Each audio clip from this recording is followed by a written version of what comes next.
जय गुरु जी। जय गुरु जी। संगत जी, गुरु जी के चरणों में मेरा कोटि कोटि नमन है। गुरु जी के चरणों में मेरा कोटि कोटि प्रणाम है। आ, ये मेरा वैसे तो मेरा दूसरा सत्संग है, लेकिन मुझे नहीं पता मेरा पहला वाला सत्संग अपलोड हुआ कि नहीं हुआ। लेकिन मैं इस चैनल पर अपना सत्संग शेयर कर रही हूँ संगत जी, इस उम्मीद पर कि ये मेरा सत्संग शुक्राना सत्संग जरूर शेयर होगा। तो मैं अपना सत्संग गुरु जी के मंत्र जाप के साथ करना चाहती हूँ। ओम नमः शिवाय, शिव जी सदा सहाय। ओम नमः शिवाय, गुरु जी सदा सहाय। गुरु जी कहते हैं कि अपना सत्संग शुरू से शुरू करो। तो संगत जी, मेरा सत्संग मैं शेयर कर रही हूँ आप सबके साथ कि मैं गुरु जी से जुड़ी थी 2016 में। उसमें मेरा बेटा 16 साल का बेटा था संगत जी, और उसको कैंसर हो गया था संगत जी। तो मेरी जो फ्रेंड थी, मेरी एक फ्रेंड है दिव्या, उसने मुझे ये बताया कि ना तू ना गुरु जी के पास जा, गुरु जी सब ठीक कर देंगे। तो संगत जी, तब मैं पहली बार अपनी फ्रेंड के साथ बड़े मंदिर गई छतरपुर, और अपने बेटे को मैं अपनी फ्रेंड के घर छोड़ गई। संगत जी, मैं सिंगल मदर हूँ। 2013 में मैं अपने पति से अलग हो गई थी, क्योंकि मेरे पति बहुत ड्रिंक करते थे, बच्चों को मारना पीटना, तो मैं अपने बेटे को लेके अलग हो गई थी। उसके बाद मैं 2016 तक 13 में अलग हुई थी। 13 से मैं 2016 तक अपने बेटे के साथ रही। तो 2016 में संगत जी, मुझे ये पता चलता है कि मेरे बेटे के गले में गांठ हो गई थी। तो हमने सोचा ऐसे ही कान की वजह से है या कुछ है। उसको बुखार चढ़ता था, दवाई देना, हमने डॉक्टर को दिखाना, डॉक्टर ने दवाई देनी, बुखार उतर जाता तो वो फिर अपना खेल कूद में लग जाता और मैं अपना काम में लग जाती। तो संगत जी, फिर बाद में उसका वो जो गांठ है वो बढ़ता चला गया संगत जी। तो एक दिन सबने मुझे बोला कि ना इसके ना गांठ बढ़ रही है, तो इसको अच्छे डॉक्टर को दिखाओ। तो मैं उसे डॉक्टर के पास लेके गई। तो संगत जी, डॉक्टर ने जब उसका बायोप्सी किया तो पता चला कि उसे कैंसर है, और उसकी जो गांठ है उधर ट्यूमर बन चुका है। तो संगत जी, मेरी फ्रेंड ने मुझे कहा कि गुरुजी के पास चलते हैं। तो मैं वहां गई। तो संगत जी, फिर मैं वहां गई और मैंने गुरुजी से प्रे किया कि मेरा बेटा ठीक हो जाए। मैं वहां पे बहुत रोई भी। फिर मैं वहां से वापस आ गई। बट मैं उस टाइम इतना गुरुजी के बारे में नहीं जानती थी। सॉरी संगत जी, मुझे कुछ नहीं पता था। बस मैं जाके एक फॉर्मेलिटी करके आ गई। तो शायद पता नहीं, फिर मैं घर आई। उस टाइम मुझे ये भी नहीं पता था। उस टाइम कहते थे कि गुरुजी का लंगर प्रसाद खाने से बड़ी से बड़ी बीमारी भी खत्म हो जाती है। तो मैंने क्या किया कि मैंने अपने प्रसाद में से आधी रोटी और उसमें थोड़ी सी सब्जी एक हाथ में रख ली, और उसी को मैं लेकर आई, और उसको मैं रात को 11 बजे घर पहुंची, और वो मेरी फ्रेंड के घर में बैठा हुआ था अकेला उसके बेटे के साथ। और फिर मैंने क्या किया, मैंने फिर वो प्रसाद उसको खिला दिया। उसके बाद संगत जी, उसको वो प्रसाद खिला दिया, और बस फिर मैंने दोबारा गुरुजी का नाम नहीं लिया। मैंने कोई प्रे भी नहीं की गुरुजी से। बस मतलब मैं उसके साथ एम्स हॉस्पिटल में उसका इलाज चल रहा था। पहले उसका BLK में हुआ, उन्होंने जवाब दे दिया था। मैं जहाँ काम करती थी वहाँ की जो भाभी थी, उन्होंने उसका बीएलके में कराया था, तो उन्होंने कहा काफी पैसा लगेगा, लेकिन जब रिपोर्ट आई बायोप्सी की तो उन्होंने कहा नहीं, ना तुम्हारे पैसे बचेंगे और ना ही हम इसको बचा पाएंगे, इसके पास कम टाइम है। लेकिन उन्होंने मुझे नहीं बताया, क्योंकि उनको पता था कि मैं सिंगल मदर हूँ संगत जी। तो क्या हुआ, तो जब उन्होंने उसको एम्स में रेफर कर दिया, एम्स में रेफर कर दिया, तो अब मैं वहीं पे कभी ये टेस्ट कराना है, कभी वो टेस्ट कराना है, लेकिन सब मुझे यही बोलते थे कि ठीक हो जाएगा, ठीक हो जाएगा। मैंने बिल्कुल नहीं सोचा था कि उसको इतनी प्रॉब्लम होगी संगत जी। तो फिर मैं तब जुड़ी थी गुरुजी से, और संगत जी 3 महीने मैंने उसका इलाज करा। इलाज में मेरा बच्चा मुझे छोड़ के ना चला गया। मेरी फ्रेंड ने कहा कि गुरुजी, तो मेरा बेटा मुझे बार बार बोलता था, मम्मी मासी गुरुजी के पास कब जाएगी। और ना या तो उसने जाना था, मुझे नहीं पता संगत जी। तो मैंने कहा बेटा वो जाएगी, तेरे लिए प्रसाद लेकर आएगी, तो ठीक हो जाएगा। लेकिन गुरुजी संगत जी कुछ ही दिनों, मतलब 1-2-3 महीने के इलाज में ही वो फिर चला गया मुझे छोड़कर। मेरे 2 बेटे हैं, बड़ा बेटा फिर गांव में पापा के साथ रहता था। मेरे छोटे बेटे को गए हुए 13 दिन हो चुके थे, तब उसका फादर आया उससे मिलने। हमने उसको काफी मैसेज दिए कि कैंसर है उसको, उसकी तबीयत बहुत खराब है, बट ना उसने मेरे बड़े बेटे को भेजा और ना वो खुद आए।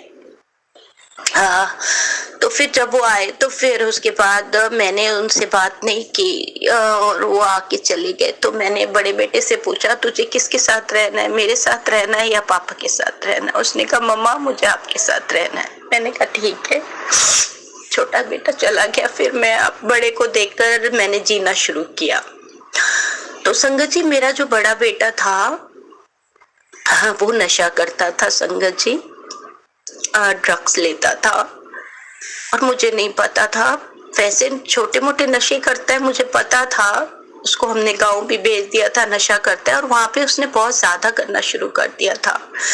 फिर यहाँ आया तो संगत जी मैं अब उसके पीछे लग गई कि मुझे इसे ठीक करना है। उसका मतलब दिमाग इतना ज्यादा नशा उसके दिमाग में पाए के जाने के बाद उसने अपनी डोज और ज्यादा कर दी। अब वो सबको मारना, अपने आप को मारना, चीजें तोड़नी, मतलब एक तरह से मतलब पागल सा हो गया। फिर हमने एक हॉस्पिटल में उसको एडमिट करवाया, 1 महीने मैंने उसका इलाज कराया संगत जी। उसके बाद मैंने उसको अपने पास रखा, तो डॉक्टर ने कहा इसको अकेला नहीं छोड़ना। मैं 8-9 महीने तक अपना सारा काम छोड़ के, सब कुछ छोड़ के मैं उसके साथ रहने लगी। फिर अब इतने टाइम रह के अब मेरे पास पैसे नहीं थे संगत जी, मैं घरों में काम करके फिर अपने बच्चों का पेट पालती थी संगत जी। तो फिर क्या हुआ, फिर उसके बाद संगत जी उसकी मैं फिर डॉक्टर के पास लेके गई। मैंने कहा डॉक्टर साहब अब इसकी हालत कैसी है, कंडीशन कैसी है, अब ये ठीक हो जाएगा, मैं इसको छोड़ सकती हूँ अकेला, क्योंकि मैं सिंगल मदर हूँ और अब हमारे पास मतलब खर्चा पानी कुछ नहीं बचा है कि मैं इलाज करा सकूं या खाना, अब मुझे इसको छोड़ना पड़ेगा, काम कैसे करूंगी मैं। फिर उन्होंने कहा हाँ कुछ दवाइयाँ दी, उन्होंने कहा आप इसे छोड़ सकते हो। मैंने उसको 1 महीने नशा मुक्ति में भी डाला, उसकी बहुत हालत खराब होके वो वापस आया संगत जी, लेकिन उसके बाद वो थोड़ा ठीक हो गया, खाना खाने लगा, बहुत अच्छी उसकी सेहत हो गई। फिर मैं एक बार गुरुजी के पास गई कि इसको ठीक कर दो गुरुजी, मैं उसके लिए भी प्रसाद लेकर आई संगत जी। लेकिन फिर क्या हुआ, फिर मैं आई उसको भी प्रसाद दिया, फिर भी मैं इतनी अटैच नहीं हुई गुरुजी से। मुझे ये नहीं था कि मुझे विश्वास नहीं है गुरुजी पे, पर मैं उनसे अटैच हो ही नहीं पाई। मैंने दोबारा उनका नाम नहीं लिया, मंदिर जाती थी उनका नाम नहीं लिया मैंने, और मैं वापस आ गई। फिर मैंने बड़े बेटे को भी प्रसाद खिलाया बड़े मंदिर का, दूसरी बार गई। फिर मैं दूसरी बार 2018 में गई, 2016 में छोटे बेटे के लिए गई और 2018 में बड़े बेटे के लिए गई। फिर संगत जी मैंने काम पे जाना शुरू किया। 1 महीने तक बहुत अच्छा रहा। 1 महीने बाद मेरे बेटे ने उसी घर में पंखे में अपने आप को फांसी लगा ली और ना वो उसने सुसाइड कर लिया संगत जी। हाँ, तो उसके बाद तो बस मेरी तो दुनिया खत्म, सब कुछ खत्म हो चुका था संगत जी। सॉरी। और अब मेरे बच्चों ने इतना ही था या क्या था मैं नहीं जानती। मैं गुरुजी से बिल्कुल उसके बाद नहीं मिली। 2018 के बाद मैंने कभी उनका नाम भी नहीं लिया, जिक्र भी नहीं किया। और संगत जी मेरे दोनों बच्चे जाने के बाद मैं बिल्कुल टूट गई, बिल्कुल खत्म हो गई, सब कुछ हो गया। लेकिन मैं फिर खड़ी हुई। मैंने बुजुर्गों की सेवा करने का काम शुरू किया और मेरे को सेवा में गुरुजी ने इतना मेरे को वो कर दिया कि मैं धीरे धीरे रोती थी बहुत, पर मैंने धीरे धीरे सब भूलना शुरू किया। 2020, 2021, 2022, 2023 तक मैंने बुजुर्गों की सेवा करी। उसके अलावा मेरे में हिम्मत नहीं थी अब और कुछ काम करने की। अब फिर मैं 2024 में मेरा काम, जहाँ मैं काम करती थी, जो जिन आंटी की मैं सेवा करती थी, वो 106 साल की थी, काफी बुजुर्ग थी। उनकी मैंने 2 साल सेवा की। उसके बाद मैं वहां से फ्री हुई। उसके बाद संगत जी क्या हुआ कि मैं धीरे धीरे एकदम से मुझे जैसे बड़े मंदिर का ख्याल आया कि मुझे बड़े मंदिर जाना है, गुरुजी के पास जाना है। मेरी फ्रेंड ने कहा मैं जाना है, मैं जा रही हूँ, तू चलेगी? मैंने कहा हाँ मैं भी जाऊंगी। संगत जी उसके बाद तो जो मैं मंदिर जाने लगी, सत्संग आने लगे, मैं सत्संग सुनने लगी। गुरुजी ने ऐसे मुझे बुलाना शुरू किया, मेरे सर पे हाथ रखा। उनका हाथ मेरे सर पे बहुत पहले से ही था संगत जी। इतना सब कुछ होने के बाद भी उन्होंने कभी मुझे किसी के आगे हाथ फैलाने नहीं दिया। किसी न किसी के रूप में आके मेरी हर जगह मदद की। आप जिसका जितना लिखा है वो तो था ही, लेकिन अब मैं रियलाइज करती हूँ कि गुरुजी आप हर वक्त मेरे साथ थे, हर वक्त मेरे साथ थे।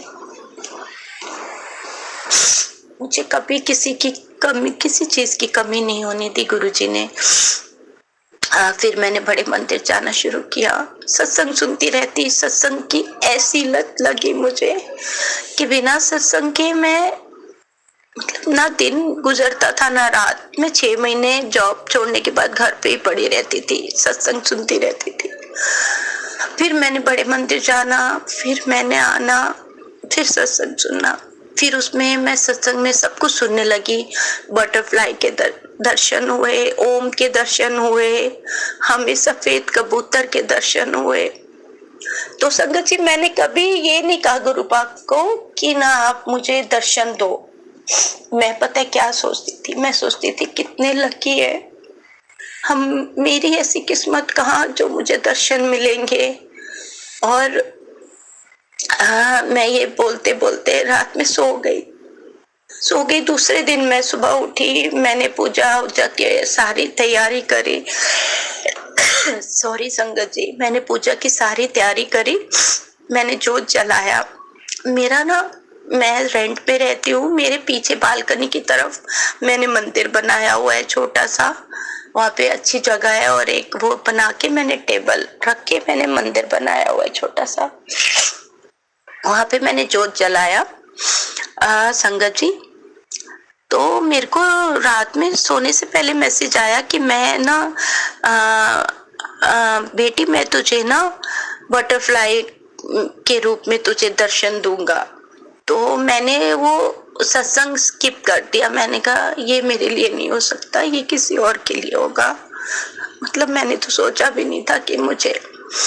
तो मैंने कहा हमारे यहाँ पे तो है ही नहीं है बटरफ्लाई, तो आज तक नहीं देखी मैंने, अभी कहाँ से आ जाएगी, ये किसी और के लिए होगा, हमारे यहाँ पे तो बटरफ्लाई, मुझे तो सालों साल हो गए बटरफ्लाई को देखे हुए।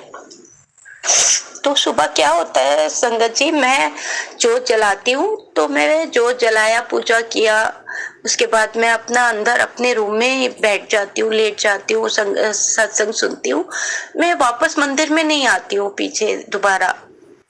तो उस दिन क्या होता है, मुझे बार बार ना ऐसे लगता है जैसे कोई मंदिर में मुझे बुला रहा है, मैं उठती हूँ और सीधा उठ के मैं जैसे मंदिर में आ गई। तो मुझे जोत में पहले बटरफ्लाई का दर्शन होता है बिल्कुल, और उसके बाद मुझे मोर के दर्शन होते हैं संगत जी। मैं इतना खुश हुई, जय गुरु जी, जय गुरु जी। मैं जिनको ये सत्संग शेयर कर रही हूँ, मैंने उनको पिक्स भी भेजी है मोर दर्शन में, और उनको मैंने वीडियो भी भेजा है। मतलब आप बिलीव नहीं कर सकते, बिल्कुल मोर, सेम टू सेम मोर। एक बच्चा भी देखेगा ना, वो भी बता देगा कि ये मोर स्वरूप है। मैं बहुत खुश हुई, मतलब मैं उसके बाद तो मेरा गुरुजी पे है ना इतना विश्वास, और जब मैं उनसे अटैच होने लगी तो मुझे अपने पीछे की सारी एक एक चीज याद आने लगी कि किस किस जगह पे कब कब गुरुजी मेरे साथ थे, उन्होंने कहाँ कहाँ मेरा साथ दिया। मैंने उनका बहुत शुक्राना किया, हाथ जोड़ के उनका शुक्राना किया सत्संग संगत जी, और मैं उनसे अटैच होती चली गई। उसके बाद हम एक बार गुरुजी के बर्थडे पे गए, बहुत अच्छे दर्शन हुए, हम सुबह सुबह चले गए, और उस दिन ऐसा हुआ हम सुबह वहां गए, जैसे हम दर्शन करके बाहर आए थोड़ी देर बाद हमें पता चला कि मंदिर बंद हो गया। हमने कहा थैंक यू गुरुजी, शुक्राना गुरुजी, अनंतम अनंतम शुक्राना गुरुजी कि उन्होंने हमें अपने बर्थडे वाले दिन कम से कम हमें अपने दर्शन दिए। हम बहुत खुश हुए, शुक्राना शुक्राना शुक्राना किया। उसके बाद हम गुरु पूर्णिमा पर गए वहां पे, तो वहां पे हमें वेटिंग में बिठाया गया, पीछे बहुत बड़ा हॉल बना हुआ था, वहां पे कूलर रखे हुए थे, जल प्रसाद बार बार मिल रहा था, जितनी बार आप मांग रहे थे आपको मिल रहा था, बहुत खुशी खुशी सब जल प्रसाद दे रहे थे। हम वहां जाके बैठ गए। उसके बाद गुरुजी ने सब कुछ खुद करवाते हैं गुरुजी, और उनके जो सेवादार है उनका तो क्या कहना, मतलब उनको जो गुरुजी ने सेवा बख्शी है, गुरु भवन पर बहुत अपनी कृपा बनाए रखें। बहुत खुशकिस्मत है जो गुरुजी के सेवादार हैं, वो सब लोग बहुत खुशी खुशी हमारे जूते हमारे पास टोकरी लेकर आ रहे हैं, हमारे जूते अपने कंधों पे उठाकर लेकर जा रहे हैं। जय गुरुजी, शुक्राना गुरुजी, आपका अनंतम अनंतम शुक्राना। जितना शुक्राना किया जाए उतना कम है गुरुजी, उतना कम है। उसके बाद हम वहां बैठे तो संगत जी मेरे पैर में ना फ्रैक्चर है, और मैं चल नहीं सकती बिना चप्पल के, और मेरी चप्पल भी थोड़ी हील वाली होती है, फ्लैट चप्पल भी नहीं पहन सकती मैं। मेरे पैर की एड़ियां जो है उसके टुकड़े टुकड़े हो रखे हैं, हड्डी नहीं है बिल्कुल। तो मैं वहां से चल रही, क्योंकि पीछे वाले वहां पे वेटिंग में था, आगे मंदिर में हमें अभी काफी चलना था, आगे रोड क्रॉस करके आगे जाके पूरी मंदिर वाली जो पूरी रोड होती है वो हमें पैदल ही जाना था।